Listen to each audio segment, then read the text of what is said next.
Listo, ahora sí. El título es Evaluar y planear. Todo esto nosotros se supone que lo hacemos siempre. Siempre evaluamos, siempre planeamos. Recordemos que lo que nos dice ya ahorita lo de la evaluar con el enfoque formativo es propiciar una retroalimentación. Entonces, evaluamos para retroalimentar y poder planear mejor, identificando cuáles son las áreas de oportunidad que se muestran, tanto en los alumnos como en los docentes. Recordemos que evaluar no significa castigar al niño, sino mejorar el proceso y su experiencia de aprendizaje. El quehacer educativo es una serie de procesos interrelacionados que aseguran el aprendizaje. Permítanme, es que no encuentro mi guión.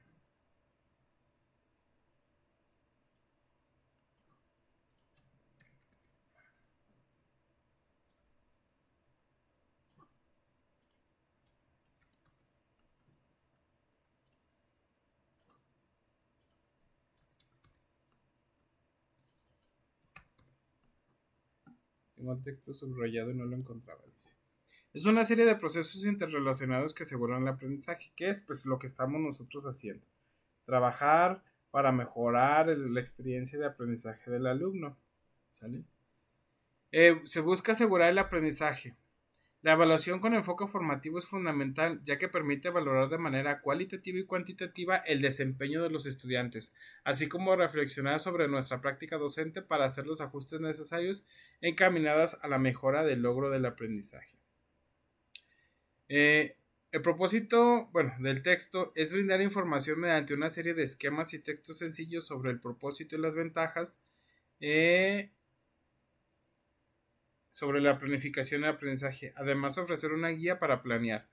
¿Sale? Tenemos actividades, vamos a tener actividades como que es el diseño, la prevención y la creación. El diseño y las situaciones didácticas, situaciones educativas auténticas. La prevención es cómo evitar el fracaso escolar y la creación de nuevas oportunidades para el aprendizaje. Al planear los docentes efectuamos un plan de trabajo en el aula con el fin de organizar las acciones de enseñanza que se llevan a cabo a lo largo de un periodo, de un ciclo escolar, un trimestre, de manera mensual o semanal. Creo que todos o la mayoría planeamos de manera semanal. Hay maestros que lo hacen mensual, pero hay autores que mencionan que una planeación mensual está, digamos que un poquito fuera de la objetividad del desarrollo de las potencialidades de los estudiantes. ¿Por qué? Porque puede ser que unos estudiantes un día tengan ciertas características o un contenido sea más complejo y me amerite más semanas de trabajo. Y entonces si yo tengo todo un mes planificado, sería como algo contraproducente y no eficiente ni eficaz el tener que estar retardando ese proceso de avanzar de acuerdo a la planeación. Entonces, ¿qué hacemos? Mejor planeamos por semana. ¿Ok? Así lo mencionan los autores. No es que yo diga que tiene que ser así. Que claro. Es decir, es que usted dice, no, yo no digo. Así dicen los autores. La planeación, no, el propósito de la planeación es asegurar la coherencia entre las actividades de aprendizaje y las intenciones didácticas, que es que vayan de la mano entre lo que queremos aprender y lo que queremos que aprendan nuestros estudiantes, o lo que nos dice que deben de aprender el perfil de egreso de los estudiantes y lo que estamos ejecutando en nuestras aulas de clase. En la planeación se expresa una propuesta didáctica de manera general, respondiendo a las preguntas: ¿qué se espera que los alumnos aprendan? ¿Cómo se favorece el aprendizaje? ¿Y en qué momento va a realizar cada acción? ¿Sale? Esas tres palabras, estas preguntas es en la que debemos de basar nuestra planeación. ¿Sale? Y para ello tenemos que conocer el plan de estudios, tener didáctica, pedagogía y los momentos de trabajo. La planificación es una preconfiguración de la realidad que se vive para guiar la práctica. En tanto su finalidad es práctica, no podrás haber diseños abstractos utilizables más allá de cualquier tiempo y lugar. Pensado el diseño o la planificación como un instrumento abstracto, sería negar su carácter de representación situada que orienta la acción, ya que la acción siempre remite a algo correcto, social e históricamente existente. ¿A qué tiene que ver esto? ¿O a qué nos hace mención esta parte? A que la planeación, como lo sabemos, puede resultar o no resultar, ¿sale? Y si no resulta la planeación, tenemos que hacer ajustes durante el trayecto del trabajo. ¿Por qué? Porque así lo necesita, no podemos ser tan cuadrados en ese sentido. ¿Qué ventajas aporta al docente planear una ruta de trabajo? Cuando planeamos los docentes contamos con una guía para enseñar que... Como que le está fallando el audio, profe. ¿Está fallando el audio? A ver, permítanme. Ahorita lo checo. Sí, no se escucha bien. No se escucha Como bien. que se empalman las palabras, profe, se le están empalmando y se le corta. Ok, permítanme. A ver si ya. ¿Me escuchan? Sí, bien, Sí, profe, ya. Dime. Es que cambié el micrófono. Entonces, eso pasó. Bueno. ¿Qué ventajas aporta al docente planear una ruta de trabajo? Cuando planeamos los docentes contamos con una guía para la enseñanza que unifica y de estructura nuestra práctica. La planeación nos permite llevar a cabo de manera sistemática una serie de acciones fundamentales antes, durante y al final del proceso educativo. ¿Sale? Y creo que eso lo entendemos. ¿Sale? Hacemos cosas antes, durante y al finalizar. ¿Sale? No solamente nos quedamos con el desarrollo, sino que hay una preparación, un inicio, desarrollo y cierre, digámoslo de esa manera. La planeación permite al docente tomar decisiones, organizar, establecer metas, diseñar su ruta de trabajo, analizar su práctica, ejecutar ajustes y anticipar. ¿Sale? Esto es lo que nos permite a nosotros, o la ventaja que nosotros tenemos utilizando la planeación. Son poquitas las que se necesitan aquí, pero sabemos que nuestra práctica nos da un control y una seguridad en lo que estamos desarrollando.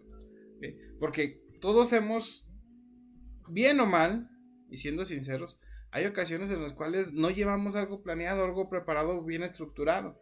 Simplemente voy a ver el tema de las sumas, ok, lo voy a ver, mañana a ver qué improviso. Y sale mal, se nos dificulta, nos cuesta más trabajo y los niños también se muestran un poquito más renuentes a trabajar. ¿Por qué? Porque simplemente no anticipamos y organizamos lo que íbamos a hacer. ¿Sale? Porque nos faltó esa parte. ¿Ok? Y eso se nos olvida y creemos que porque ya tenemos 20, 30, 40, 10, 5 años de servicio, ya está, eso no lo necesitamos, ya lo sabemos, no pasa nada. No, sí lo necesitamos y lo tenemos que hacer. La planeación en el contexto educativo es un desafío creativo para los docentes, ya que demanda de toda su experiencia y sus conocimientos en tanto que se requiere anticipar, investigar, analizar, sintetizar, relacionar, imaginar, proponer, seleccionar, tomar decisiones, manejar adecuadamente el tiempo lectivo, conocer los recursos y materiales con los que cuenta, diversificar las estrategias didácticas y partir de las necesidades de los alumnos. Todo eso para poder realizar una planeación de manera completa e integral. ¿Ok? Todo eso se necesita. ¿Ok? Todo eso se necesita y todo eso ganamos a la vez. Dice, ¿cuáles son los factores a considerar en el diseño de la planificación? De la planeación, perdón. Los elementos curriculares básicos para elaborar la planeación son el enfoque didáctico. Establece el contexto en el que se analizarán los aprendizajes esperados. El aprendizaje esperado señala lo que los alumnos deben aprender en un periodo determinado, indicadores de logro en el caso de educación socioemocional. Los contenidos establecidos en el programa de estudio. Permite el logro de los aprendizajes esperados y los indicadores de logro. Momentos y tipos de evaluación. Determina aquello que habrá que valorar al inicio, durante y al finalizar el proceso educativo. ¿Sale? Aquí está.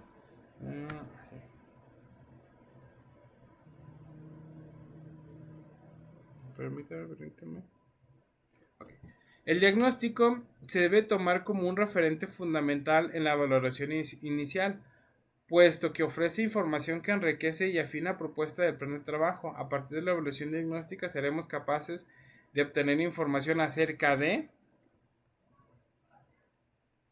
las necesidades de los estudiantes, la diversidad de la forma de aprender, los intereses y motivaciones en su grupo.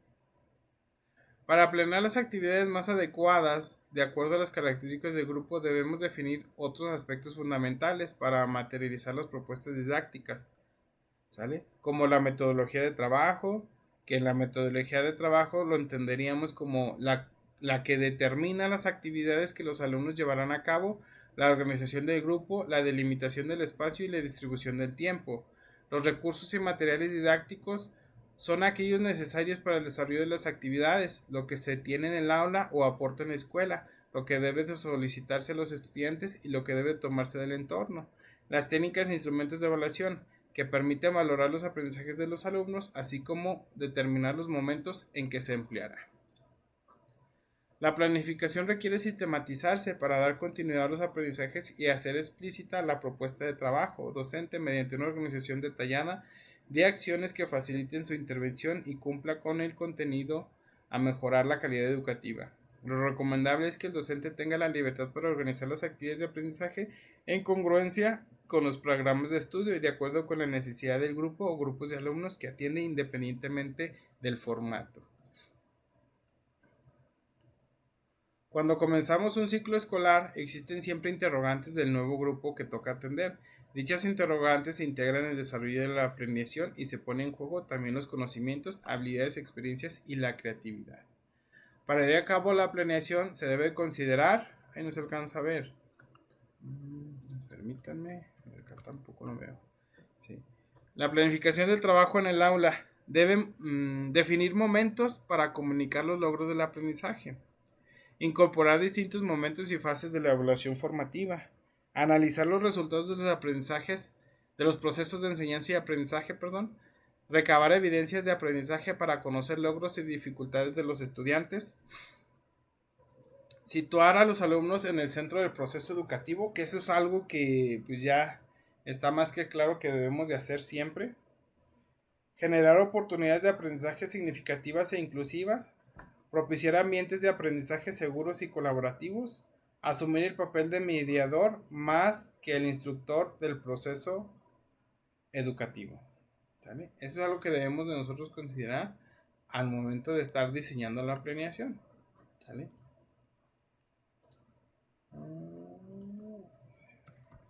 Dice ahora. Otros elementos que integran la planeación podrían ser la experiencia de aprendizaje situado, la importancia de la calidad frente a cantidad de aprendizaje, la situación del grupo y cada individuo, el contexto en el que se desenvuelven, la evaluación de las situaciones auténticas de aprendizaje, la resolución de problemas, aprender de errores y aplicar lo aprendido a distintos contextos, la diversidad de estrategias didácticas, la relación de contenidos entre diversas asignaturas y el área de currículum, que vendrá siendo la transversalidad, por ejemplo, el uso del modelaje con el equipo. Recordemos que el proceso de la transversalidad es algo que se nos ha pedido ya en reiteradas ocasiones y que normalmente decimos, es que nosotros no podemos hacer eso. Nosotros no aplica en las escuelas de organización completa. Siempre pensamos, aquí lo catalogan como que los maestros de multigrado son los que deben de hacer eso y no. Nosotros, a pesar o aunque tengamos nada más un solo grupo, un solo grado, podemos ejercer la transversalidad entre las materias. Existe una relación, por ejemplo, entre un boletín informativo con una situación de ciencias naturales, con una situación de geografía, y la de geografía, la cantidad de kilómetros que viajan en el espacio los cuerpos celestes, lo podemos relacionar con las unidades de medida en matemáticas. O sea, eso lo podemos nosotros realizar. A veces cuesta más trabajo porque tenemos que estar salteando los contenidos, ¿sale? Pero sí se puede hacer y es algo de lo que se nos pide que consideremos en el proceso de la planeación.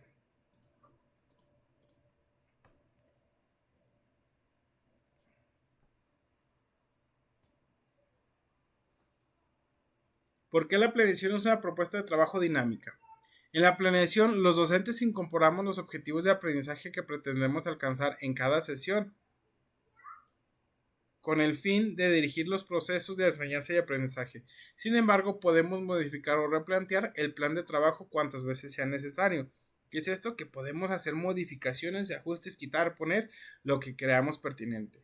Como resultado de una evaluación de nuestra propuesta, podemos determinar si es viable o si existen factores que favorecen u obstaculizan el aprendizaje de los estudiantes. si debe realizarse ajustes menores o replantearse de fondo. La ruta de los docentes que debemos de seguir para lograr la planeación didáctica puede resumirse en algunas fases, en 3 fases fundamentales.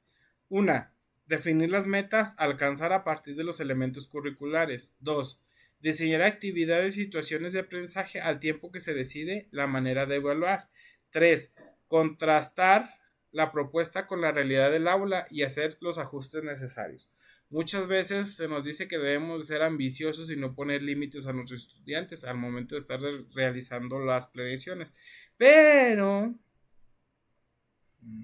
a veces contrasta un poquito la realidad que tenemos con la ambición que pues, se maneja en los planes y programas de estudio, y es ahí donde tenemos un freno, donde decimos, híjole, teníamos que solucionar problemas donde de regla de 3, no, pues mí apenas sabe multiplicar, no, pues me enfoco en la división. Y no quiere decir que los estemos limitando o estemos discriminándolos, simplemente estamos haciendo un ajuste a la actividad de trabajo, ¿sale? Porque la realidad que vivimos contrasta totalmente con el deber ser. Entonces ahí nos enfrentamos a una dificultad. Dice ahora.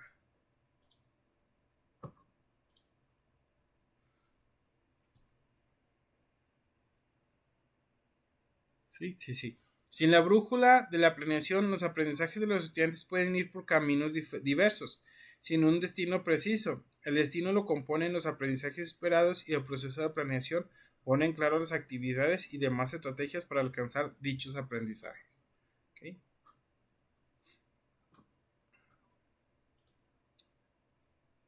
Planear la evaluación desde el enfoque formativo. ¿Por qué planear y evaluar con las dos caras de la moneda? La planeación y evaluación son dos aspectos fundamentales del proceso educativo, ya que hacen posible la concreción y el logro de las intenciones didácticas. Son procesos simultáneos e indisolubles, pues a la vez que se planea y diseña una situación de aprendizaje, es indispensable establecer cómo se medirá y valorará el desempeño de los alumnos. Podemos ver esta relación, en una tabla de trabajo, una tabla de cotejo. Dice aquí. Planeación. Su objetivo es la organización anticipada y el diseño de las actividades de aprendizaje, por lo que se considera una serie de factores: tiempo, espacio, características, necesidades y particulares del grupo, materiales y recursos disponibles, así como experiencia profesional docente, principios pedagógicos del modelo educativo, entre otros. Todo esto con el fin de garantizar el logro de los aprendizajes de los alumnos. ¿Cómo sería el aspecto de evaluación?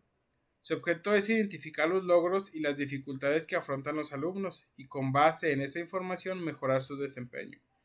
Es un proceso que permite a docentes estudiantes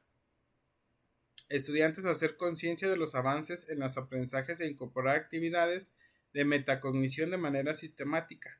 En cuanto al quehacer docente, la evaluación favorece la reflexión sobre la enseñanza y el aprendizaje, así como permite realizar ajustes a la propuesta didáctica. Si se fijaron en estos dos textos, no se habla de poner una calificación o asignar poner una calificación a los estudiantes. Habla más de hacer modificaciones y ajustes, tanto a la didáctica como a las planeaciones, como pláticas con los alumnos, no sé, siempre para mejorar el proceso educativo.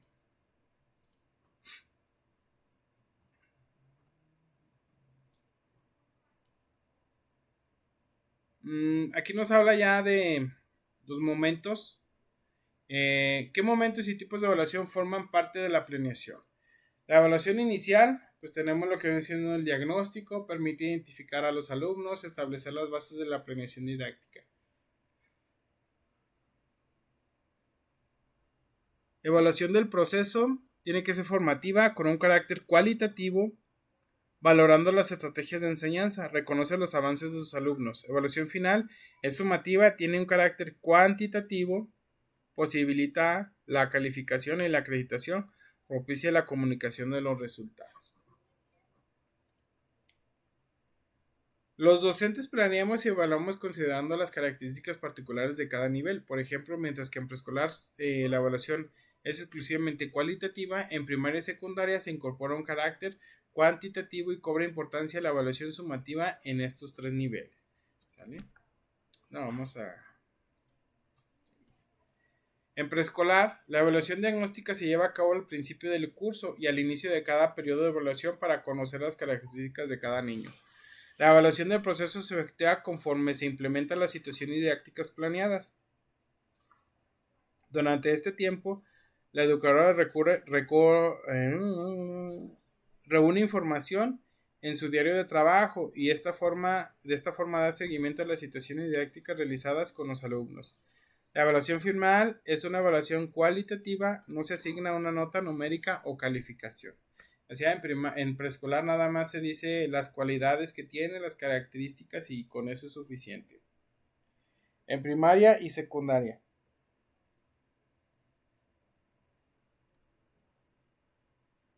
Sí.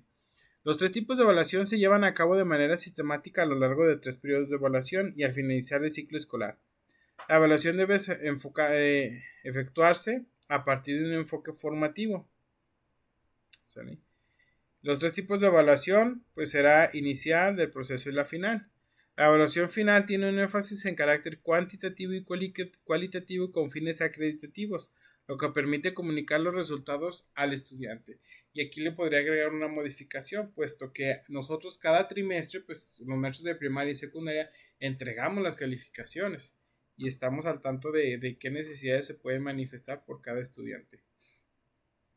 Otros tipos de evaluación que se deben incorporar a la planeación son la heteroevaluación, coevaluación y autoevaluación. ¿Quiénes participan en cada una? Bueno, ¿de quién es responsabilidad la heteroevaluación? Del alumno y el docente, la coevaluación los alumnos y la autoevaluación el mismo alumno. ¿Cuáles son sus propósitos o características específicas de la heteroevaluación? Contar con 2 miradas u opiniones sobre los aprendizajes, contribuir a la mejora de los mismos mediante la creación de nuevas oportunidades. Coevaluación, aprender a valorar los procesos y el desempeño de los pares con la responsabilidad que esto conlleva. Además, representar una oportunidad para compartir estrategias de aprendizaje en conjunto. ¿Sale? Se supone que en la educación moderna, gran carga de trabajo lleva este proceso de coevaluación, porque se busca el apoyo entre pares, que los mismos niños comiencen a identificar qué niños, digamos, aprenden igual que ellos, qué niños tienen la misma visión a las mismas problemáticas, así como también qué niños tienen la fortaleza y cuál niño tiene la debilidad, para que el niño que tiene la fortaleza pues nos apoye por medio de monitores, nos ayude a explicarles o identificar problemas o darle una atención personalizada del tú a cada estudiante que lo necesite. Y la autoevaluación pues es conocer y valorar los procesos de aprendizaje propios y contar con una base para mejorar el desempeño. Y esto, si lo hacemos de manera honesta, pues nos va a dar resultados positivos, porque si nada más lo dejamos a la y se va, autoevalúense, sí, todos los días, pues no nos da los resultados que esperamos, ¿vale? O el objetivo que se tiene. Al contemplar la planeación de los diversos momentos y tipos de evaluación, podemos formular las siguientes preguntas orientadoras. ¿Para qué evaluaré? ¿Qué voy a evaluar? ¿Cómo voy a evaluar? ¿Con qué instrumentos evaluaré? ¿Cuánto se reunirá la información? ¿Cómo analizaré los resultados? ¿De qué modo llevaré a cabo la realimentación? ¿Quién me quiere decir quién sí considera esas 1, 2, 3, 4, 5, 6, 7 preguntas al momento de su planeación? Las 7, ¿eh?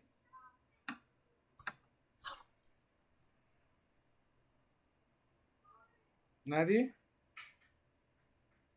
No se agüiten, todo está bien, es algo normal que... Ahí va. Recordemos que estamos analizando el deber ser. Y el deber ser es un poquito exagerado, en el sentido de que pues nos dice muchas cosas que debemos de hacer, pero sabemos que al momento de contrastarlos con nuestra realidad que vivimos, pues no las podemos ejecutar del todo, porque simplemente nos quedan algo lejos por las realidades que vivimos. Entonces, pues no alcanzamos todas.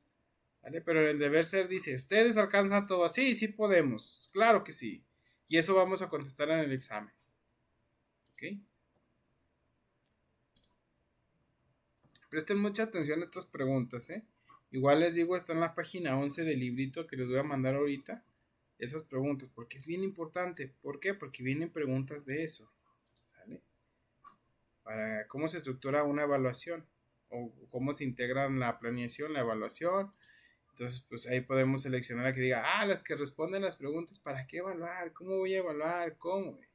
Y ya, sacamos la respuesta. ¿Sale?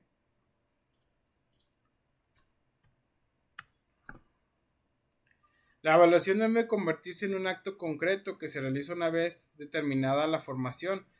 Debe ser un proceso de acompañamiento del aprendizaje. Si se convierte en un acto aislado, corre el peligro de no ser rigurosa, ya que las variables que condicionan esos momentos son tantas y tan potentes que no se puede garantizar la validez. ¿Cuáles son las ventajas de incorporar la evaluación en la planeación? Cuando la evaluación con el enfoque formativo se tiene en cuenta desde la planeación, llevándola a cabo de manera precisa y sistemática, se promete la reflexión y la mejora de la enseñanza y el aprendizaje. Además, se busca recabar información cualitativa acerca del proceso de enseñanza a fin de analizar y valorar. ¿Qué analizamos y valoramos? Los obstáculos o dificultades de los alumnos, los logros de aprendizaje alcanzados, la realimentación pertinente, los ajustes del proceso de enseñanza.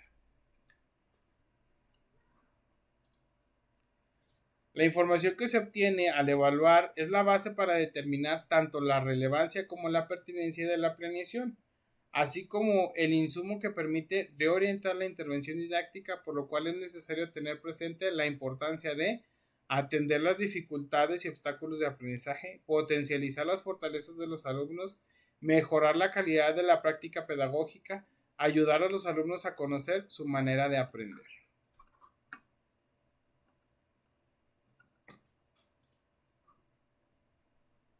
¿Cómo incorporar la evaluación a las planeaciones de las secuencias didácticas? Las situaciones o secuencias didácticas que se incorporan a la planeación son un conjunto de actividades orientadas, estructuradas y articuladas diseñadas con una intención educativa y compuesta de 3 momentos: inicio, desarrollo y cierre. En el inicio es la evaluación inicial, identificar conocimientos previos e ideas erróneas, obtener referentes para diseñar las actividades. Desarrollo: evaluación del proceso, observar avances y dificultades de aprendizaje a través de evidencias, tomar decisiones y hacer ajustes. Cierre: valorar si se logran los aprendizajes esperados que se plantean al inicio de la situación o secuencias didácticas. ¿Sale?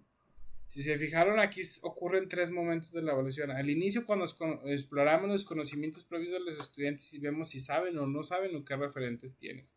Desarrollo: evaluamos pues cómo van avanzando en las dificultades que se van teniendo durante la clase. Y el cierre, pues valoramos si alcanzaron lo que teníamos propuesto en la planeación. ¿Por qué planear situaciones auténticas de enseñanza y evaluación? Planear el trabajo en el aula a partir de situaciones auténticas involucra tanto la enseñanza como la evaluación. Desde esta perspectiva manejamos la congruencia entre lo que se planea y lo que se enseña y lo que va a evaluarse. Situaciones escolares tradicionales: aprendizaje superficial, situaciones artificiales, se enseña y evalúa con base en ejercicios de memoria y repetición, fomenta el enciclopedismo, énfasis en lo cuantitativo, y evaluación final o sumativa. Y las situaciones auténticas se alcanzan o son las que permiten un aprendizaje profundo, situaciones reales, se enseña y evalúa con base en las problemáticas, además se fomenta el trabajo colaborativo, lo que mencionaba de que entre los niños se van a ayudar por medio de la coevaluación, se conocen, se identifican y comienzan a hacer trabajo colaborativo. Fomenta la comprensión, énfasis en lo cualitativo y evaluación formativa, que es pues realizar un proceso de evaluación donde tengamos un espacio para la retroalimentación. Bien poquito tenemos que hacer para evaluar. Si nos ponemos críticos, pues no nos da tiempo de hacer todo eso. O damos clase, o evaluamos, o exploramos conocimientos previos, o nos preocupamos por los aspectos emocional, y córrele porque tienes que dar hoy 4 clases. No alcanzamos. La verdad es imposible alcanzar a hacer todo eso. ¿Sale? Ni teniéndolo sistemático, organizado, articulado, no se puede. ¿Sale? Entonces, soy consciente de eso, que no se puede, pero pues nos van a preguntar si sí podemos o no, si sí lo hacemos o no. Pues nosotros decimos, sí, todo podemos hacer, y sí hacemos, y sí planeamos, y sí la consideramos, y evaluamos al inicio, el desarrollo y el cierre, y tenemos una lista de cotejo, rúbricas para evaluar de acuerdo a lo que se nos esperaba del aprendizaje esperado. Todo eso tenemos que decir sí lo hago y sí se puede y sí con eso y más. Algunos ejemplos de situaciones auténticas que se llevan a cabo son, en español, redactar el reglamento escolar o diseñar una revista para difundir asuntos importantes para la escuela. Formación cívica y ética, escribir una carta a una situación acerca del respeto de los derechos humanos. Ciencia, elaborar una guía sobre el cuidado de la salud, la cual se distribuirá entre la comunidad escolar. Si nosotros ponemos aquí atención, decimos, pues todo está fácil, sí, pero a veces son los recursos económicos o materiales los que se nos dificulta hacer este tipo de actividades. No quiere decir que sea una justificación o simplemente tenemos otras prioridades en lo que estamos haciendo. Situaciones auténticas. Son reales y plausibles, son complejas y desafiantes, tienen propósitos definidos, tienen una audiencia público real, fomentan el desempeño de los roles diversos, incluyen restricciones e incertidumbre, requieren de un repertorio variado de estrategias, ¿sale? No debe ser tan complicado en el deber ser, porque todo en la sociedad o en los contextos ocurren diversas situaciones que nos permiten partir de esa complejidad o esa situación que ocurre y trasladarla totalmente a la escuela. Entonces, pues es una situación real ahí. Y no tendríamos mucha dificultad, no deberíamos, mejor dicho. Ajustes a la planeación a partir de la evaluación. Es algo que tenemos que hacer. ¿Sale? Recordemos que es el deber ser. ¿Cómo aprovechamos la evaluación para ajustar nuestra planificación? Solo cuando la planeación se contraste con la realidad en el aula, contaremos con los elementos suficientes para evaluar y realizar los ajustes necesarios. En ese momento, los docentes podemos apoyarnos en una serie de preguntas. Por ejemplo, ¿hubo situaciones escolares imprevistas? ¿Ocurrió alguna contingencia que no fue posible prever? ¿Cómo funcionaron las actividades diversificadas? ¿Las actividades fomentaron la participación de todo el grupo? ¿Qué modificaciones habría que implementar? Y esas preguntas nos las tenemos que hacer, digamos que durante el desarrollo de las actividades pedagógicas. Si voy a inicio de desarrollo y en el desarrollo veo que mis niños están para el traste, están muy atrás o muy adelante, pues tenemos que hacer los ajustes. Y decir, hubo situaciones escolares imprevistas que sí, que hubo ensayo general para la clausura, entonces fue el ensayo de 9 a 11, entonces ya no tuve oportunidad de ver español, entonces los niños, todo eso entra en esa parte. ¿Vale? Ocurrió alguna contingencia, no sé, que por el calor excesivo los niños comenzaron a tener malestares de dolor de cabeza, empezaron a manifestar signos de golpe de calor, de diarrea, vómito, todo eso. Son situaciones que es una contingencia. ¿Sale? Entonces, debemos tener en cuenta todo eso. Trabajar con situaciones auténticas aumenta la posibilidad de realizar evaluaciones formativas, ofreciendo a nuestros estudiantes ayuda ajustada a sus necesidades a lo largo del proceso de trabajo y creando instancias de devolución que les permitan confrontar por sí mismos lo que lograron con lo que se espera que lograsen. Este tipo de evoluciones son posibles cuando las tareas evaluativas se limitan a preguntar o ejercicios carentes de contexto o situaciones. Solo son posibles cuando la tarea a realizar tiene cierto grado de complejidad. ¿Por qué planear y evaluar los aprendizajes con una mirada preventiva? Cuando evaluamos desde el enfoque formativo hacemos hincapié en los aspectos cualitativos del aprendizaje. Por ello nos centramos en los procesos más que en la evaluación sumativa o los resultados obtenidos al finalizar el ciclo escolar. Planear este tipo de evaluación nos permite conocer con mayor detalle a nuestro grupo e identifica los avances, logros y obstáculos o dificultades de cada estudiante. Consideramos, por ejemplo, los diferentes estilos de aprendizaje, ritmos, intereses y motivaciones y necesidades. Evaluación formativa. Valorar los aspectos cualitativos de los procesos de enseñanza y aprendizaje. Contar con evidencias de los logros y las dificultades que los estudiantes enfrentan. Ajustes a la planeación. Evaluar con una mirada preventiva para brindar apoyos oportunos a quienes requieran mejorar su desempeño, creando oportunidades de aprendizaje y orientar a los estudiantes para que aprendan a aprender. Que eso es lo que tenemos que lograr en sus estudiantes. Que el niño tenga una duda y diga, ok, no sé, deja, busco en Google a ver qué dice. Y no, no sé, a ver, ayúdame, hazlo. No, tenemos que enseñarle a que el niño aprenda a aprender. Estrategias de intervención. Fortalecen los logros de los alumnos en los primeros años de educación básica, atender las necesidades de quienes estén en riesgo de repetir un curso o de enfrentar el fracaso escolar. Y muchas veces, ante estas adversidades del fracaso o repetir un curso, la parte importante son las padres y madres de familia, ¿sale? Porque yo como maestro puedo decir, ¿sabe qué maestra? ¿Sabe qué mamá, papá?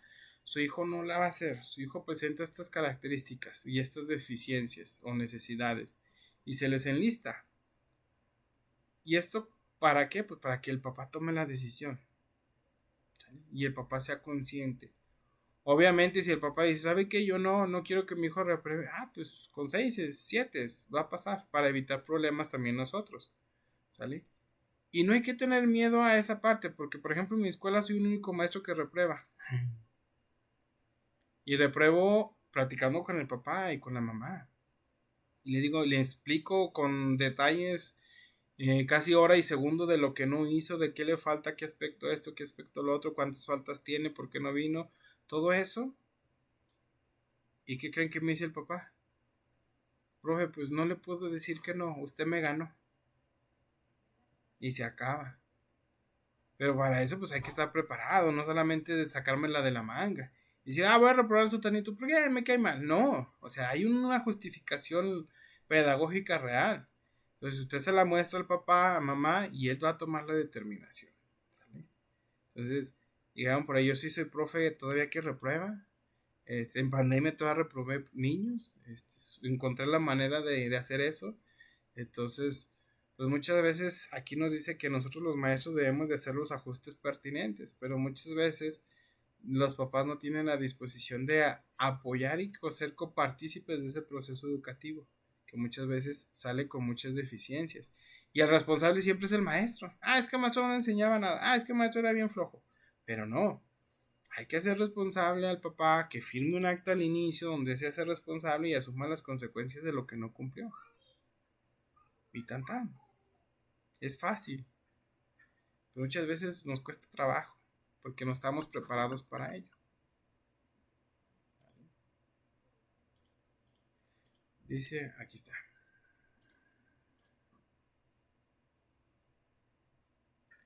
¿Qué obstáculos o barreras para el aprendizaje pueden enfrentar quienes están en riesgo de fracaso escolar? Los docentes podemos analizar las representaciones mentales que provocan errores en las estrategias con las que el alumno lleva a cabo una tarea escolar. Sin embargo, también es indispensable identificar las barreras que interfieren en el aprendizaje y la participación de los estudiantes. ¿Qué es? Pues conocer a los niños. Identificar las dificultades y las barreras, situaciones familiares, contexto social, características personales, clima escolar, mecanismo disciplinario y contexto escolar. Por ejemplo, en mi caso, este ciclo escolar fue un niño. Situaciones familiares, cambiaba la mamá de papá cada mes, entonces pues eso influía en el niño. ¿Y eso en qué influía? Pues tenía un mecanismo de indisciplinas muy grandes, golpeaba a los niños, faltaba de 5 días me faltaba 4, al mes, el mes de octubre, nada más fui a 4 clases, el niño se pinteaba a la escuela, porque la mamá decía, es que sí lo llevo, sí, pero no entra, no está aquí, pero yo lo vi, pues no ha entrado, señora. Y le hablaba y ella lo buscaba y lo encontraba en la tienda, lo encontraba lo encontraba en el jardín, lo encontraba jugando en los juegos. Enfrente de la escuela hay una espacio de área verde y andaba jugando. Pues son situaciones que el maestro no está ahí. Y la mamá decía, es que lo llevó y su papá de papá Francisco. Y luego para la siguiente me decía, es que ya no estoy con el papá Francisco, estoy con su papá Juanito. Pues el niño era un descontrol, bueno, es un descontrol. Entonces, ¿sabe qué, señora? Pues no cumple estos aspectos, dígame qué hacemos. No, profe, no se preocupe, déjemelo. Ya usted me dijo todo y pues no le tengo que, no sé cómo decirle que no porque usted me tiene atorada por todos lados. Y me dijo, incluso usted hasta va al DIF pues y me puede quitar hasta mi hijo. Entonces, pues a veces ni se preocupa tanto por si aprende o no aprende, sino que no se lo quiten y pues tampoco es la de ahí. Bueno, Son situaciones que pasan y sí es difícil uno como maestro gestionarlas.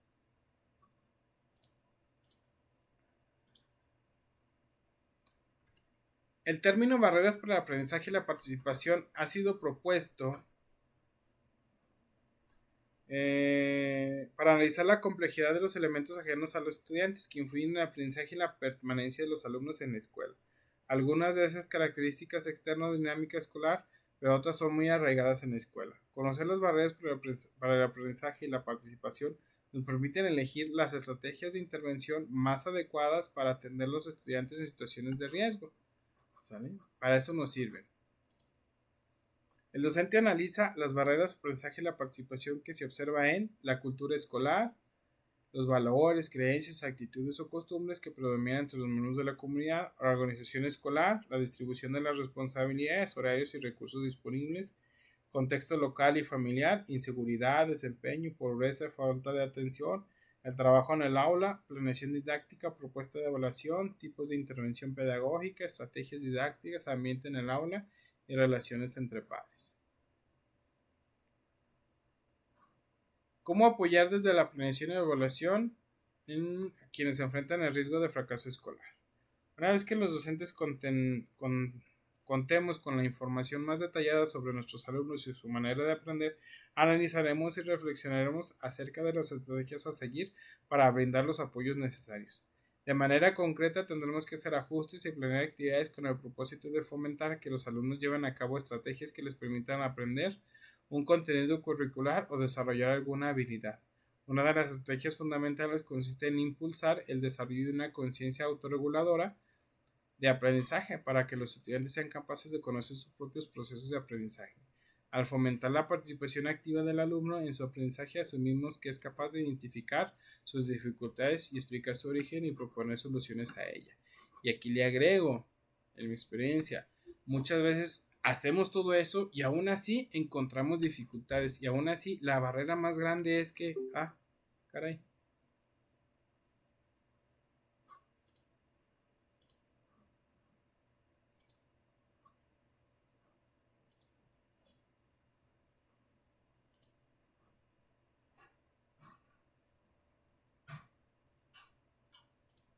No la llamada. Aquí No, estoy. todos sí. Ya volvió. Apareció otra vez. Ya regresé. Ya volvió. ¿Se les fue a todos o nada más a mí? No, a todos. Todos. Después. Ni avisó ni nada. No. Se fue usted, maestro. Pero ya regresé. Ya quiere sus vacaciones. Yo creo, bueno, fuera y me dieran. Dice. Aquí. Otra vez leo esta diapositiva. Dice, ¿cómo apoyar desde la planeación y la evaluación a quienes enfrentaron el riesgo de un fracaso escolar? Una vez que los docentes contemos con información más adecuada sobre nuestros alumnos y su manera de aprender, analizaremos y reflexionaremos acerca de las estrategias a seguir para brindar los apoyos necesarios. Y aún así, analizando y conociendo los apoyos necesarios que utiliza o que requiere cada estudiante, la barrera más importante que vamos a tener son los padres de familia. ¿Sale? ¿Por qué? Porque los padres de familia, bueno, esa mamá específicamente a mí me ve como guardería. ¿Sale? Entrégame tarea, Fabián. No, profe, le voy a traer tarea. Mejor no vengo. Oiga, señora, venga a platicar. Sí, dígame. Oiga, pues es que Fabián no quiere traerme la tarea, no quiere hacer trabajos así. Dice que mejor no viene. Ay, profe, pues regáñelo. No, pues así está bien fácil. Y entonces, pues ahí la señora, pues por más de que aplico todo esto que dice aquí, pues nunca tuvo disposición. ¿Sale? Y también nosotros, pues no vamos a hacer maravillas. ¿Sale? De la noche a la mañana con una varita mágica hacerle así al niño. Y no va a funcionar. Así no trabaja. ¿Vale? De manera concreta tenemos que hacer ajustes y planear actividades con el propósito de fomentar que los alumnos lleven a cabo estrategias que les permitan aprender un contenido curricular o desarrollar alguna habilidad. Una de las estrategias fundamentales consiste en impulsar el desarrollo de una conciencia autorreguladora del aprendizaje para que el estudiante sea capaz de conocer sus propios procesos de aprendizaje al fomentar la participación activa del alumno en su aprendizaje. Pero muchas veces, como les digo, el bloqueo más grande es el mismo alumno, la misma madre de familia, la cual pues no deja, no da oportunidad o no confía en el proceso. Algunas preguntas que deben aprender a responder para alcanzar esta aptitud son: ¿cuáles son mis habilidades y mis dificultades? ¿Quién las tiene que responder? El niño. ¿Cuáles son las características de las actividades que tengo que efectuar? ¿Cuáles son las estrategias de aprendizaje específicas que debo implementar? Estas sí ya son del docente. La primera es: ¿cuáles son mis habilidades y dificultades? Eso es para los dos, ¿sale? Pero principalmente para el niño, que él diga: pues yo soy bueno para esto, a mí me gusta eso y lo más difícil es matemáticas. Ok, ya más o menos le voy agarrando la onda al niño. Pero no lo dice y no lo hacemos. ¿En qué recursos puedo apoyar y cuánto tiempo cuento con ello? ¿Qué resultados obtuve? ¿Alcances objetivos? Las acciones de evaluación formativa que implementamos para apoyar a quienes están en situación de riesgo deben ser encaminadas a que el estudiante realice el monitoreo de su propio desempeño y valore tanto los resultados como las acciones que llevaron a cabo a lo largo del proceso. Conclusiones, ya para irnos. Planear la enseñanza y el aprendizaje nos permite contar con una ruta o un plan de viaje y asegurar que las actividades que diseñamos para el trabajo en el aula tengan propósitos claros y atiendan los elementos curriculares básicos. Incluir en nuestra planeación la evaluación desde el enfoque formativo nos conduce a priorizar los aspectos cualitativos del aprendizaje y de la enseñanza. Desde esta perspectiva podemos obtener evidencia para valorar y mejorar el desempeño de los alumnos y la labor docente. Planificar situaciones auténticas de enseñanza y evaluación despierta el interés de los estudiantes y los motiva a aprender, pues se enfrenta a desafíos cognitivos y trabajan de manera colaborativa. Evaluar con una mirada preventiva nos ayuda a detectar los obstáculos o barreras para el aprendizaje y las dificultades de los estudiantes que están en riesgo de fracaso escolar. ¿Sale? Entonces, con esto finalizamos la sesión de trabajo del día de hoy. ¿Sale? Con el análisis del texto, ahorita les comparto el texto y les comparto las diapositivas. ¿Sale? Igual ya les compartí el manual que diga la guía. Esa sí viene guía de pregunta-respuesta para que puedan sentarse a practicar un ratito. ¿Sale? ¿Dudas, preguntas? Nada. No, profe, creo que estamos bien. Entonces, pues nos vemos en la sesión del día de mañana. Ya nada más nos quedan 3 sesiones de trabajo. ¿Sale? Mañana y la semana que entra. ¿Sale? Entonces, de mi parte sería todo y nos vemos el día de mañana. Hasta mañana. ¿Sale? Hasta mañana. Hasta mañana. Gracias.